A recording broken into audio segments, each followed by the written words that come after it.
What's good? It's your boy 2K here. Shout out to the movement and everybody who's moving with us. Well, no deal. That's what Golovkin is saying again, to the dismay of his promoter Tom Loeffler.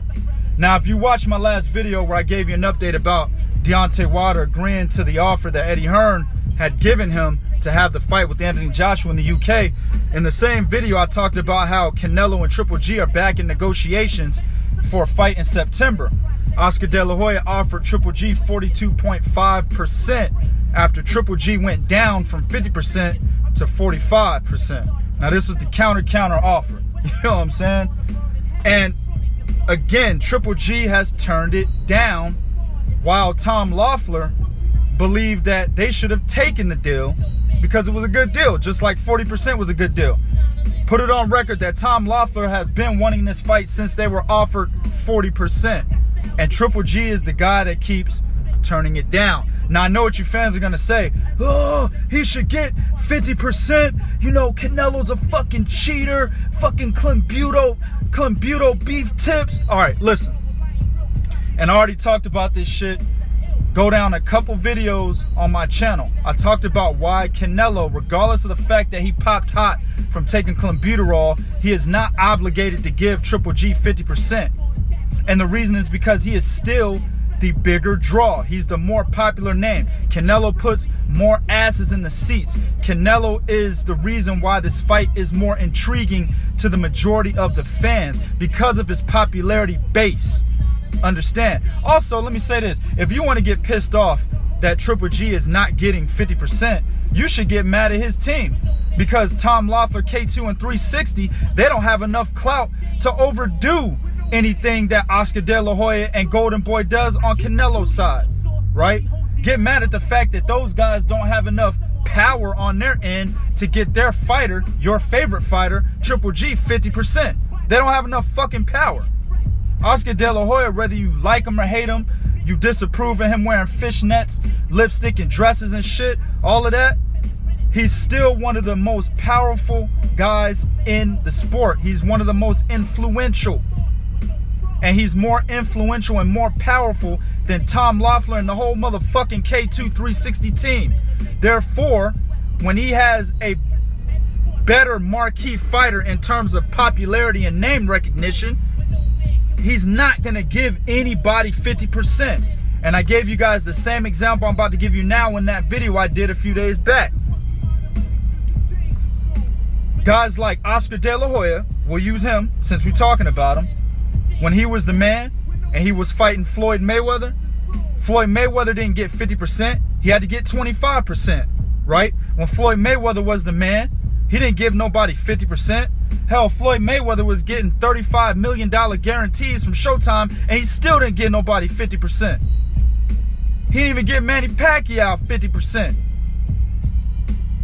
So these guys, when they're the better marquee name in negotiations, they're not giving the other guy 50%. That never fucking happens, and it doesn't matter what type of controversy or, you know, terrible issues surround that person's name at that particular time.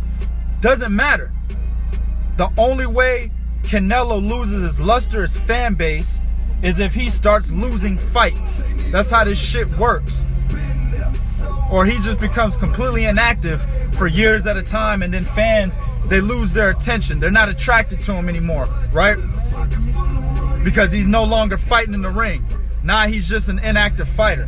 Those are the only two fucking ways that he's gonna lose his luster.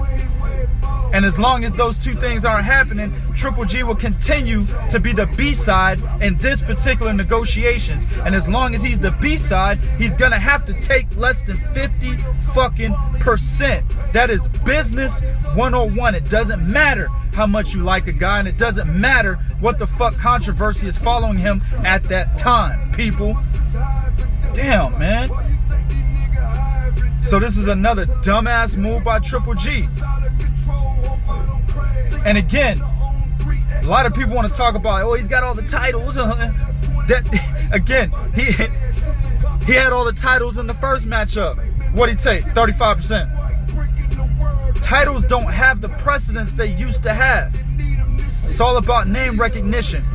If your guy has no titles, but he's big enough of a name to generate millions more than the guy that has all the titles, then people are going to be looking at that guy. Fighters are going to want to fight that guy for no title. As long as he can get them a couple million more than what the guy with the titles can get them, fuck the guy with the titles. I disagree with that, but that's what boxing is today. We can't ignore it. Right? So, even though he's got the fucking WBC and the WBA recently stripped of the IBF, he's still the B-side because he don't have the bigger name. And regardless of what you guys think, this is the biggest fight for Triple G. This is a career-defining victory if he can defeat Canelo. Everything he's done does not measure up to beating a name like Canelo Alvarez, regardless of if you like him or not. That's fucking facts. Now, C-Bone, my affiliate at 3kingsboxing.com, he helps co-own the site along with my man Willie the Kid. He wrote up a pretty good narrative. He said basically, I'll just summarize it real quick, that right now they're talking about no deal. A couple weeks later, they'll go back to the table. Oscar De La Hoya say, I'm not dropping from that. Triple G will say they're not dropping from that.